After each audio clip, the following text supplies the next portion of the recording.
Hello, आज हम लोग समुद्र में लवणता या सैलिनिटी इन ओशन पढ़ेंगे।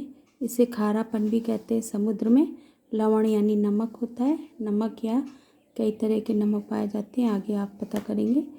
3/4 हिस्सा जो है हमारा पृथ्वी का, वो महासागर है।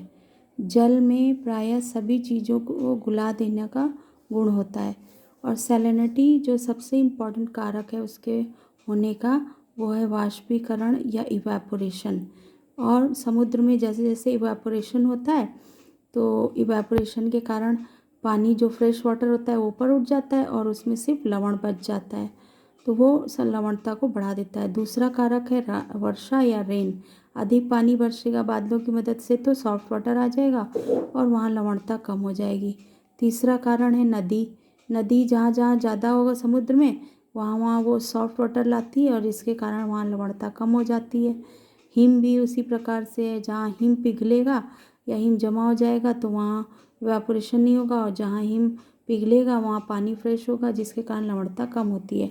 इसीलिए नदियों में स्वच्छ जल के कारण कुछ मात्रा में लवणता पाई जाती है। सागरों में वाष्पीकरण से स्वच्छ जल वाष्प मिल जाता है, उड़ जाता है, और लवण जो ठोस पदार्थ के रूप में समुद्र में रह जाते हैं, जिससे लगातार खारापन बढ़ता जाता है। सब इसमें अगर हम ध्यान से देखें तो सर्वाधिक खारापन आयन रेखाओं के पास पाया जाता है। आयन रेखाएं यानी ट्रॉपिक होते हैं। 21 डिग्री से लेकर 40 डिग्री अक्षांशों के बीच उत्तर में और दक्षिण में खारेपन की मात्रा अधिक होती है। स्पेशली उत्तरी गोलार्ध में खारेपन की मात्रा अधिक है दक्षिणी गोलार्ध की अपेक्षा। विश्व में खारापन जहाँ कम खारापन है या लवणता, वो क्षेत्र है ध्रुवीय क्षेत्र या विषुवतीय क्षेत्र। ध्रुवीय क्षेत्र में इसलिए कम होता है क्योंकि वहाँ वाष्पन कम होता है और साथ साथ में हिम पिघलते हुए जाते हैं और सॉफ्ट वाटर मिलता जाता है। विषुवतीय क्षेत्रों में इसलिए कम होता है क्योंकि वहाँ हर दिन 4 बजे वाली वर्षा होती है और इतना पानी मिलता रहता है, उसके कारण वहाँ लवणता कम होती है। खुले समुद्र में खारापन कम होता है क्योंकि खुले समुद्र में चारों ओर से पानी आकर मिलता रहता है और साथ साथ में नदियाँ वहाँ गिराती रहती हैं। और जो पैक्ड होते हैं, पैक्ड का मतलब चारों ओर से घिरे होते हैं स्थलों से, वो जगहों पर खारापन अधिक होता है। अब यहाँ पर आप फैक्टर्स कुछ दिए गए हैं, 4 फैक्टर जो हमने पहले भी बता दिए, वही फैक्टर सेम है, फिर से हम लोग देख लेंगे। मीठे या शुद्ध जल की प्राप्ति, जहाँ जहाँ नदियाँ समुद्र में मिलती हैं वहाँ वहाँ पर ये लवणता कम होती है। जैसे इक्वेटर पर वहाँ वर्षा अधिक होती है, बादलों से वाष्पीकरण कम होता है। इसी तरह ध्रुवों पर भी वाष्पीकरण कम होता है, इसीलिए इक्वेटर पर और ध्रुवीय क्षेत्रों में, ध्रुवों पर दोनों जगह लवणता कम होती है। वाष्पीकरण की मात्रा इसको प्रभावित करती है।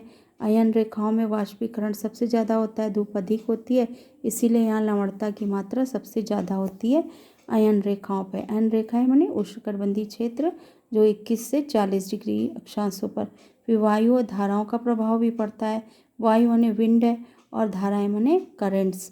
ये अयन रेखाओं के पास जो होता है वहाँ पवन जो है वो फेरल्स लॉ के अनुसार हमेशा अपने आने वाली दिशा से बाईं ओर मुड़ जाती, राइट हैंड साइड चली जाती है उत्तरी गोलार्ध में, और दक्षिणी गोलार्ध में अपने लेफ्ट साइड चली जाती है। इस तरह से ये पश्चिम की ओर धकेल दिया जाता है और यहाँ पूर्व की ओर लवणता कम होती है, पश्चिम में लवणता अधिक हो जाती है।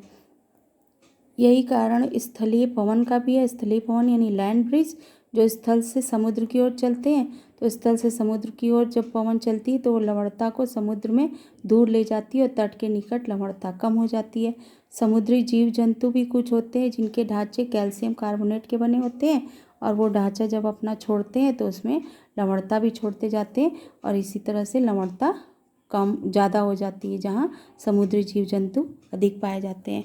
तो लवणता का सबसे प्रमुख कारण क्या है? वाष्पीकरण, वर्षा, नदी और हिम। इसके कारण समुद्र में लवणता कम और अधिक होती है।